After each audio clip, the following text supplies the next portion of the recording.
Hi viewers, welcome to our channel. ప్రస్తుతం మనతో పాటు దాము బాలాజీ గారు, సీనియర్ జర్నలిస్ట్ ఉన్నారు. వారితో ఒకసారి మాట్లాడదాం.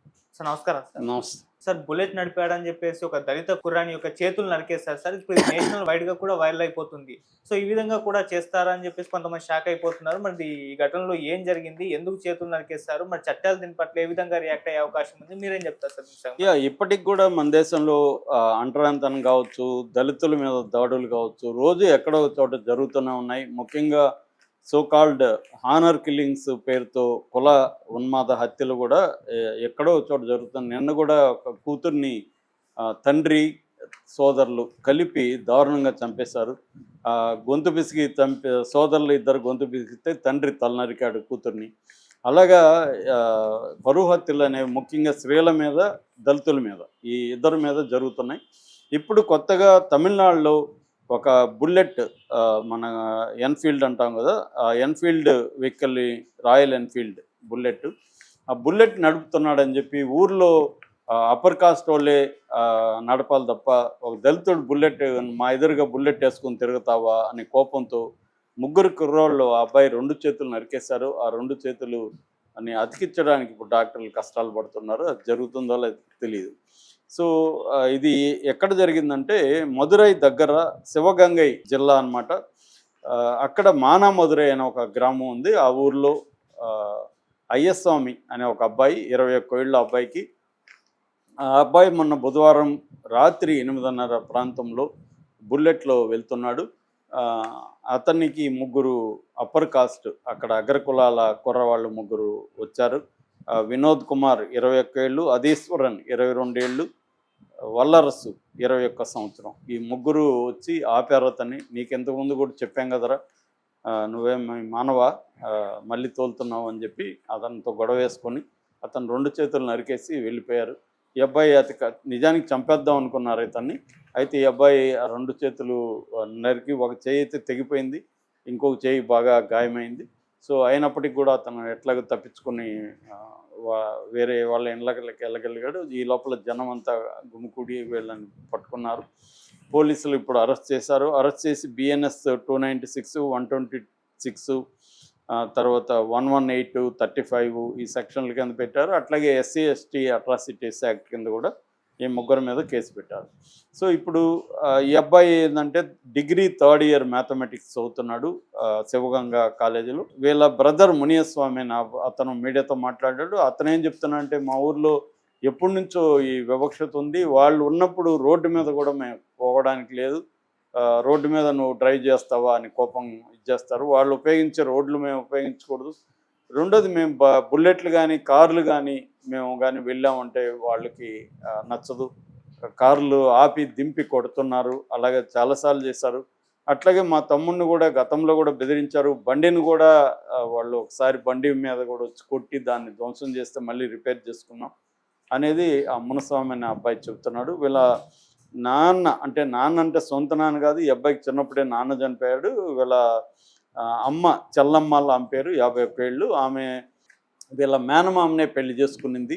ఈ భూమినాథన్ ఆయన పేరు. ఆయన ఈ బైక్ కొనిచ్చాడు ఇతనికి కాలేజీకి వెళ్ళడానికి.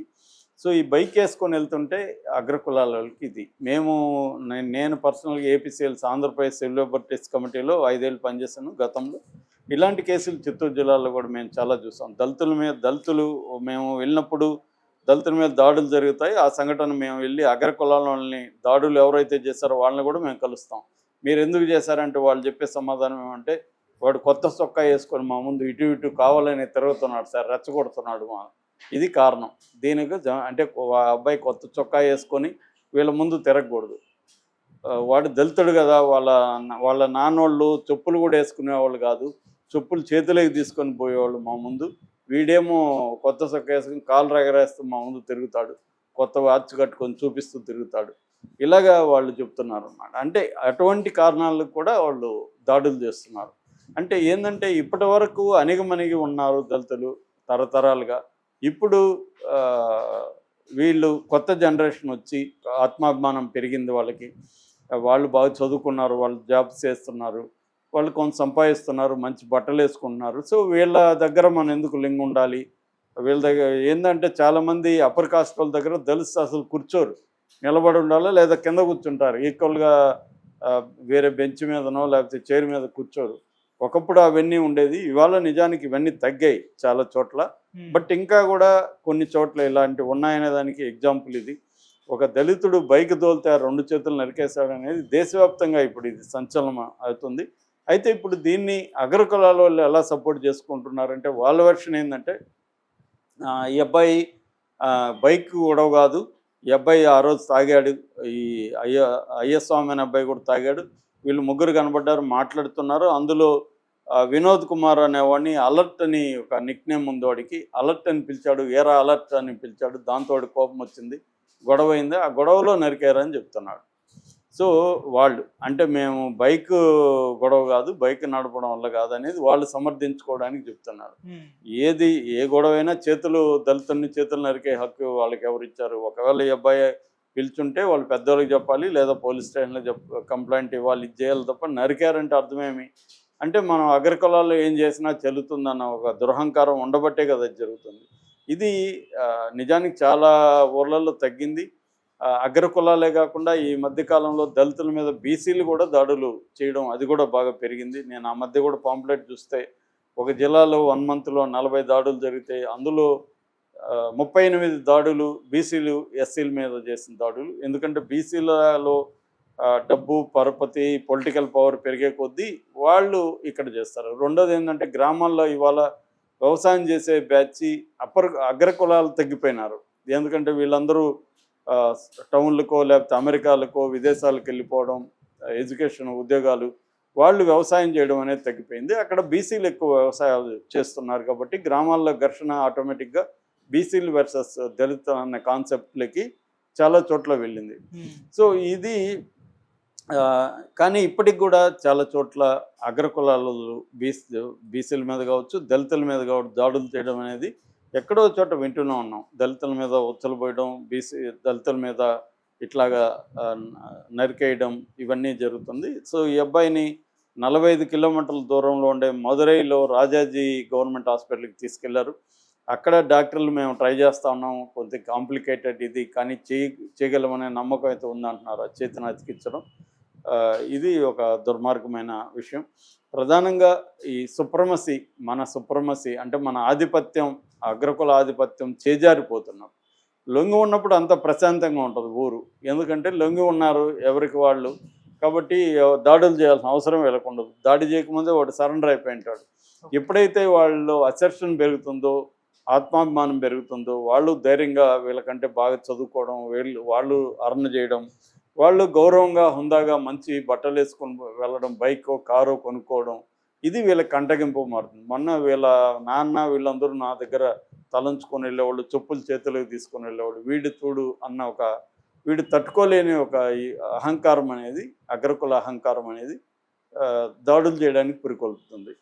అట్లాగే ల్యాండ్ విషయాల్లో కూడా ఎక్కువ డిస్ప్యూట్స్. దళితులకి ఏంటంటే చాలా చోట్ల గవర్నమెంట్ పట్టాలు ఇవ్వడం, అసైన్డ్ భూములు ఇవ్వడం, ఇలాంటివి పెరుగుతున్న చోట వాళ్ళు మంచిగా కష్టపడతారు. ఒక ఫ్యామిలీ ఇంకొక ఫ్యామిలీ వ్యవసాయాలు హెల్ప్ చేసుకుంటారు కోఆపరేటివ్ పద్ధతిలో. వాటిలో వీళ్ళకంటే కూడా మంచిగా పంట తీయగలుగుతారు. అది కూడా వీళ్ళకి, ఎందుకంటే వాళ్ళు మన దేశంలో తరతరాలుగా శతాబ్దాలుగా అధికారం, జ్ఞానం, సంపద ఈ 3 కూడా కులాధారితంగానే వస్తున్నాయి. కులము, జెండర్ ఈ 2 ప్రభావం ఉంది. ఒకప్పుడు స్త్రీలు చదువుకునేవాళ్ళు కాదు, దళితులు చదువుకునేవాళ్ళు కాదు, వాళ్ళకి అధికారం ఉండేది కాదు, వాళ్ళకి జ్ఞానము సంపద వాళ్ళకు జ్ఞానము, సంపద, అధికారం ఈ 3 వాళ్ళకు ఉండేవి కాదు. ఇప్పుడు వాళ్ళ 3 కూడా వాళ్ళకి వచ్చినప్పుడు ఈ ఆల్రెడీ ఉన్న సెక్షన్లు తట్టుకునే పరిస్థితి లేదు. రెండోది రిజర్వేషన్ల వల్ల కూడా మనం కోల్పోతున్నాం అన్న ఒక కోపం అగ్రకులాల్లో చాలా మందిలో ఉంది. ఈ కారణాలతో వీళ్ళు వాళ్ళ మీద దాడులు అనేవి చేయడం అనేది ఫిజికల్గా జరుగుతుంది. Okay sir, thank you so much.